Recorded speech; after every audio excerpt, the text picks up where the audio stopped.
America Iran మధ్య సంధి కుదిర్చామని గొప్పలపోతున్న Pakistan ఇజ్రాయెల్ను క్యాన్సర్గా విమర్శించి risk చేసిందా? ఉగ్రదేశం పని కట్టుకొని ముసాయిదా రాడర్లోకి వెళ్ళిందా? ప్రస్తుత పరిణామాలు అవుననే చెబుతున్నాయి. పాక్ ఇజ్రాయెల్ మధ్య విమర్శల మిస్సెలు పెలుతున్నాయి. నోటి దురుసుకు కేర్ ఆఫ్ అడ్రస్ అయిన పాకిస్తాన్ డిఫెన్స్ మినిస్టర్ చేసిన ఒకే ఒక్క ట్వీట్ ఇప్పుడు ఇజ్రాయెల్ గురి పాక్ వైపు తిరిగేలా చేసింది. ఇజ్రాయెల్ క్యాన్సర్ లాంటిదని ప్రపంచానికి పట్టిన శాపమన్న రీతిలో ఖవాజా ఆసిఫ్ రెచ్చిపోయి విమర్శిస్తే అతడికి అదే స్థాయిలో బదులిచ్చింది టెల్ అవీవ్. ఇంతకు ఇజ్రాయెల్ పాక్ మధ్య అసలు ఏం జరుగుతుంది? ఉగ్రవాదాన్ని ఎగదోస్తూ ప్రపంచానికి క్యాన్సర్గా మారిన పాకిస్తాన్ ఇజ్రాయెల్ను క్యాన్సర్గా ఎందుకు విమర్శించింది? ఈ నోటి దురిసే ఇజ్రాయెల్ గురి పాకిస్తాన్ వైపు తిరిగేలా చేయబోతుందా? Watch this story.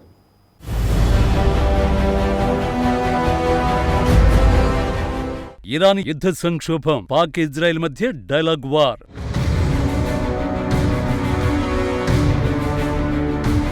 ఇజ్రాయెల్ను క్యాన్సర్తో పోల్చిన పాక్ రక్షణ మంత్రి ఆసిఫ్. పాకిస్తాన్ ఒకే ఒక్క విమర్శతో మొసాద్ రాడార్లోకి వెళ్ళిందా?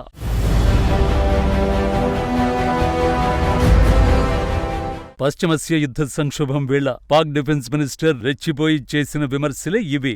లెబనాన్ దాడుల విషయంలో ఇజ్రాయెల్పై అభ్యంతరకర వ్యాఖ్యలు చేశాడు. ఇజ్రాయెల్ అనే దేశం క్యాన్సర్ లాంటిదని ప్రపంచానికి పట్టిన శాపమన్న రీతిలో వ్యాఖ్యానించాడు.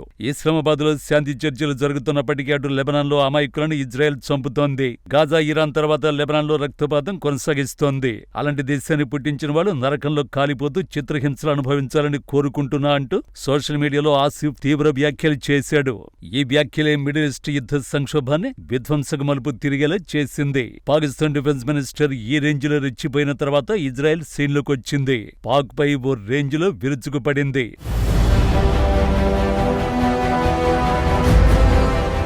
ఖవాజా ఆసిఫ్ కన్నింగ్ కామెంట్లకు ఇజ్రాయెల్ మాస్ కౌంటర్ ఇది. ఆసిఫ్ వ్యాఖ్యలపై ఇజ్రాయెల్ ప్రధానమంత్రి బెంజమిన్ నెతన్యాహు కార్యాలయం చేసిన ట్వీట్ ఇది.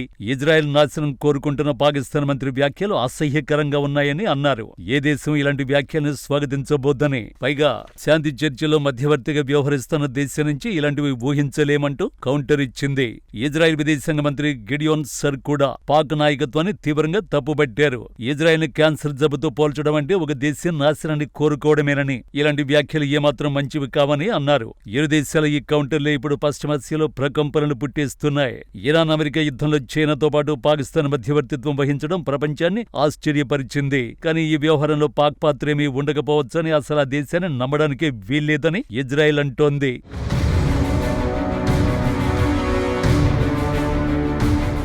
భారత్లోని ఇజ్రాయెల్ రాయబారి రూబెన్ అజార్ కీలక వ్యాఖ్యలు చేశారు.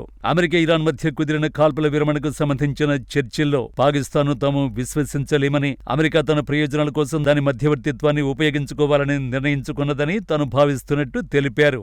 ఈ సందర్భంగా ఖతార్, టర్కీ వంటి సమస్యాత్మక దేశాల ద్వారా హమాస్తో అమెరికా కుదుర్చుకున్న ఒప్పందం గురించి ఆయన ప్రస్తావించారు. ఇరాన్లో తాము అనుకున్న లక్ష్యాలు సాధించేందుకు యుఎస్ సమన్వయంతో ముందుకు సాగడం తమకు చాలా ముఖ్యమన్నారు. ఇక అమెరికా ఇరాన్ మధ్య కుదిరిన తాత్కాలిక కాల్పుల విరమణకు మద్దతు తెలుపుతున్నట్లు పేర్కొన్నారు. అయితే లెబనాన్ పై మాత్రం తమ సైనిక చర్యలు కొనసాగుతాయని పునరుద్ఘాటించారు. ఇరాన్ పై జరిపిన ఆపరేషన్ కు లెబనాన్ కు ఎలాంటి సంబంధం లేదన్నారు. దక్షిణ లెబనాన్ ప్రాంతం నుంచి హెజ్బుల్లా మౌలిక సదుపాయాలను పూర్తిగా నిర్మూలించడమే తమ లక్ష్యమన్నారు. అది ఇజ్రాయెల్ బాధ్యతగా అభివర్ణించారు. ఈ వ్యాఖ్యల తర్వాతే పాక్ రక్షణ మంత్రి ఇజ్రాయెల్ ను క్యాన్సర్ తో పోలుస్తూ రెచ్చిపోయాడు.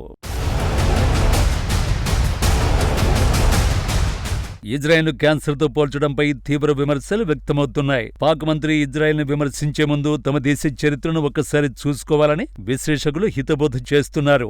లష్కరే తోయిబా, జైషే మహమ్మద్ వంటి డజన్ల కొద్దీ ఉగ్రవాద సంస్థలను పెంచి పోషిస్తూ పొరుగు దేశాలను భారత్, ఆఫ్ఘనిస్తాన్లలో అశాంతిని రేపుతున్న పాకిస్తానే ప్రపంచానికి అసలైన క్యాన్సర్ అని ప్రపంచంలో ఎవరిని అడిగినా చెబుతారని విమర్శిస్తున్నారు.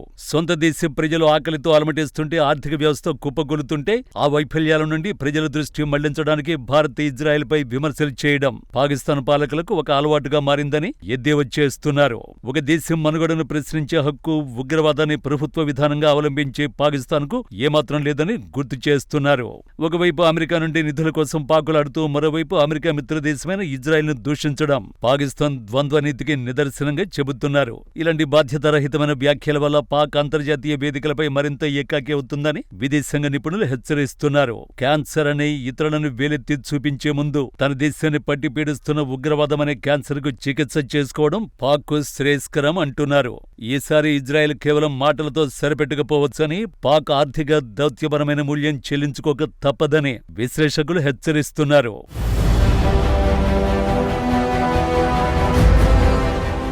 నిజానికి ఇజ్రాయెల్ పాకిస్తాన్ మధ్య ఏనాడు అధికారిక సంబంధాలు లేవు. పైగా ఉగ్రవాదం విషయంలో పాక్ పై ముందు నుంచి ఇజ్రాయెల్ గురి ఉంది. అలాంటిది తమను క్యాన్సర్ గా పోల్చి విమర్శిస్తే టెల్ అవీవ్ ఎందుకు ఊరుకుంటుంది? ఇప్పటికైతే మాటలతోనే బదులిచ్చింది, కానీ ఈసారి చేతులతోనే బదులిస్తుంది. ఆ దిశగా ఆల్రెడీ ఇండియాతో కలిసి అడుగులేస్తోంది ఇజ్రాయెల్. భారత్ ఇజ్రాయెల్ నిఘా సంస్థలు రా, మొసాద్ కలిసి పనిచేయాలని ఇటీవలే నిర్ణయించుకున్నాయి. ఈ రెండు పవర్ఫుల్ గ్రూపులు పాకిస్తాన్ పై నిఘా పెడితే రిజల్ట్ ఎలా ఉంటుందో ప్రత్యేకించి చెప్పాల్సిన అవసరం లేదు. ఇరు దేశాల మధ్య ఆల్రెడీ రక్షణ భాగస్వామ్యం బలోపేతమవుతోంది. అత్యాధునిక ఆయుధ టెక్నాలజీ బదిలీ కూడా జరుగుతోంది. ఒక రకంగా పాకిస్తాన్ కు అసలు భయం కూడా భారత్ ఇజ్రాయెల్ మధ్య స్నేహబంధమే. అందుకే పనిగట్టుకుని ఆ దేశంపై విమర్శలకు దిగుతోంది. కానీ అదే తాను చేస్తున్న అతి పెద్ద మిస్టేక్ అన్న నిజం ఉగ్రదేశానికి అర్థం కావడం లేదు. అది అర్థమయ్యే రోజు చాలా దగ్గరలోనే ఉంది. ఈసారి పాకిస్తాన్ కు తగిలే దెబ్బ మామూలుగా ఉండదన్నది మాత్రం క్లియర్.